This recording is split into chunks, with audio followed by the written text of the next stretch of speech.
Hello and welcome to week 3's edits. I'm going to start up Picasa here and we're going to go straight into Saira's images here. Quite a few really interesting images that Saira has produced here. I really like this image of her husband. The reflection in the glasses is really clever. I like this a lot. It does appear to be a little bit too orange though, so what I suggest here is to decrease or change the colour temperature of the image. We do that by going to the second tab along, and here the fourth slider along is colour temperature. And all we need to do is just move that slightly to the left hand side so it's a little more normal. There we go. I think his skin tone's just about right there. So that's all that needed to be done to that image. So let's go back to the library. Let's check the next one. Now I moved this around. I can't remember how it was supposed to be now. Down here underneath the image there are some buttons which allow you to rotate the image. I'm not sure whether it was supposed to be like this or like that now. But again, what this needed was the colour temperature changing again, so we move that over to the left so it's a little more normal. Little less orange. I actually quite like this image in each position, so it's difficult to know which is the correct one. I think this is probably my favourite positioning for this particular image. So moving on to the next image. This was absolutely perfect. I love this image to bits, even though the wasn't much of a reflection in the glass. The actual composition is absolutely perfect. Love it to bits. This one needed a little bit of tidying up. The area on the left next to the door needed to be changed, needed to be cropped out, needed to be lightened a bit and given a bit of contrast. What works really well is that this particular bar in the window is anchored in this bottom right hand corner. So let's take things one step at a time. Going back to the commonly known fixes, I'm going to click on I'm Feeling Lucky first of all to see what happens. It's added a little bit of contrast, but it's darkened it a little bit. So if we add a little bit of fill light, move the fill light slider over, it's now making the image pop a little more. Finally, we go for a crop. Cropping is cutting out parts of the image, so we will start down at the bottom here and we will crop out all that over on the left hand side. We even went as far in class as cropping down so that this area was missing as well. This was very bright, so your eye was always drawn to that as part of the image. If I now crop that, that's a much better, much stronger image, and it really stands out.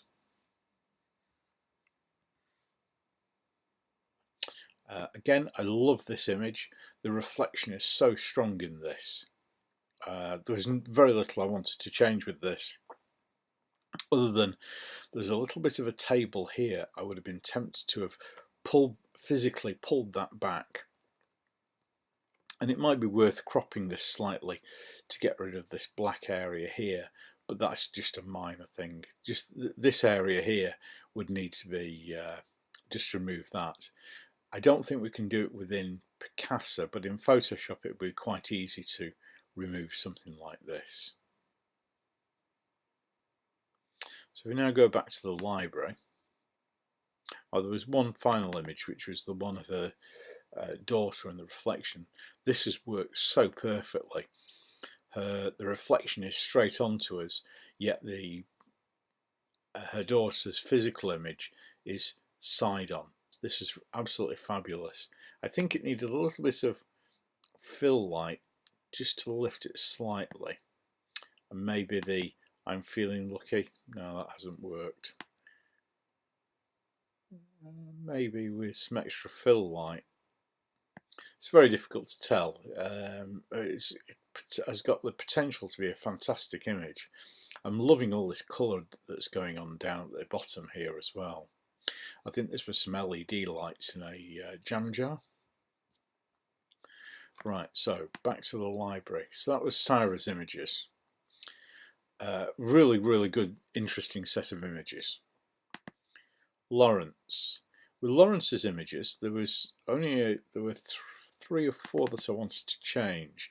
In class, I suggested that this white area, although I love this part, and the triangles make for a very strong composition here, this white area needed to be cropped out. So going for a manual crop again, starting at the top here, we will just pull that down, and then it adds a little bit of fill light. Maybe click on I'm feeling lucky as well. That would be a personal taste because it's lightened this area and made this darker. Yeah, that would be down to an individual taste.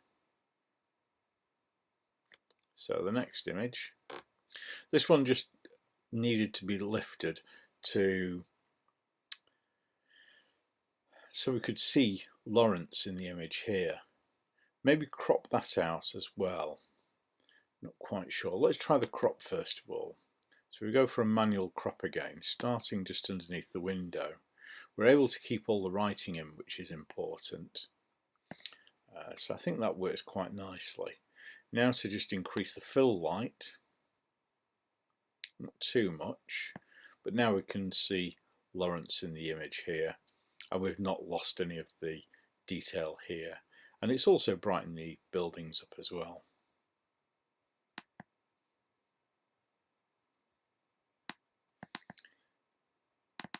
This I thought was a fantastic self-portrait with a reflection. The only thing I wanted to do with this was to make it a square crop. I think it would benefit the image from being square, like just about there.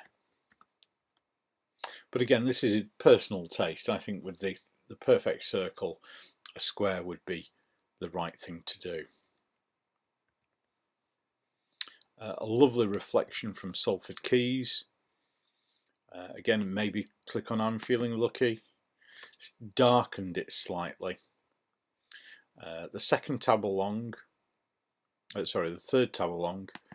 gives us the ability to add a little bit of saturation, which may boost the blues a little bit, and it has done quite a bit there, maybe a little too much. So if we pull that down slightly and click on apply, that's now a much bluer image. So if we click on undo saturation and redo saturation, you can see just a very slight difference. Okay, so we go back to the library, and that was Lawrence's images. Moving on to Donna's. With this one, really love this image. I would be tempted, well, first thing that needs to be done is for it to be straightened, because the image, door frame isn't straight. So if we click on straighten on this first tab, and we just move the slider to the right slowly until we get to the right position. There we go. I think I'd be tempted to crop it a little bit to get rid of this white bit here. So again, we go back to crop photo, click on manual, taking it from about there. That now works perfectly. I think it's a great image as well. Or maybe add a bit of contrast to it. Maybe a little too dark there. There we go, that's better. So I've clicked on I'm Feeling Lucky, which made it darker, and then added a little bit of fill light just to lift it. Most of Donna's images here were really interesting. There was just this one which I felt needed to be corrected slightly by straightening. So if we straighten this image, click on apply. And again, with the colour temperature, it's a little bit warm, so pull the colour temperature down to the left. So that's probably about right now.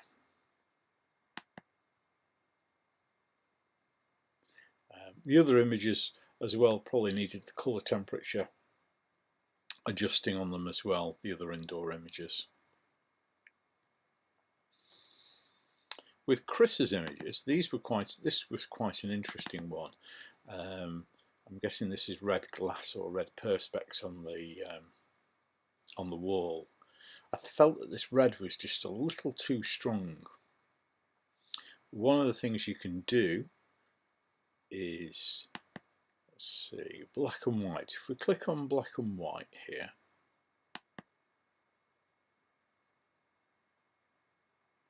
it has made a much more interesting image. But there are also other options here. Focal black and white and filtered black and white.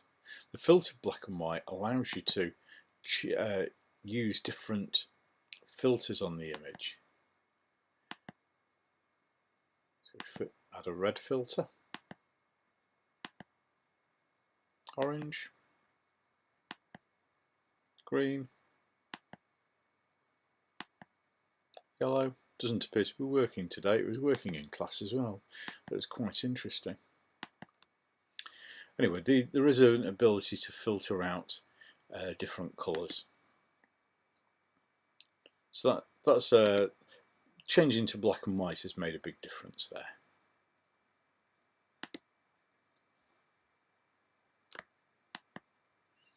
Finally, Daniel's images, which were absolutely stunning. There was very little I wanted to change with these. I thought they all worked really, really well. Yeah, I don't think there was anything. The only comment I got was regarding these portraits. I felt that the vignette around the edge was quite extreme. I think it needed to be a little more subtle on this particular image, and the next one.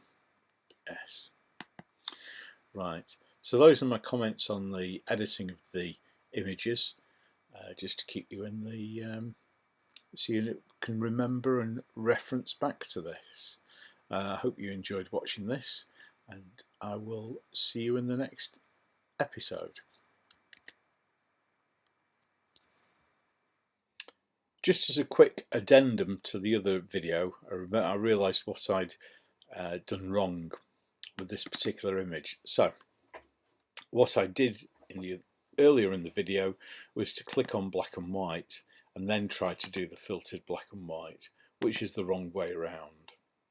So leaving it as a coloured image and clicking on filtered black and white, which is makes a photograph look like it was taken with black and white film, and you had the ability to use different coloured filters in the film days. If we click on that and now go on to the picking a colour, as you can see, it now changes colour quite dramatically. So this is green, this is green, this is red, orange filter,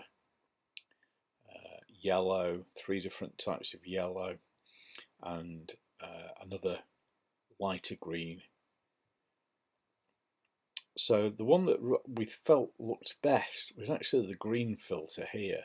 So by clicking on that and applying, we now have a fabulous image. And what is amazing is that the amount of detail that you can now see, as opposed to how it was in a red. So if I go back to red, although it's quite an interesting image, going to green makes it really, being able to see all this detail here, which was kind of filtered out from us before. Quite amazing. Anyway, there we go. That's how you do the filtered black and white, and I'm sure we'll be revisiting this in the future. I hope you found this useful, and tune in next week for another episode of how to edit some images. Bye bye.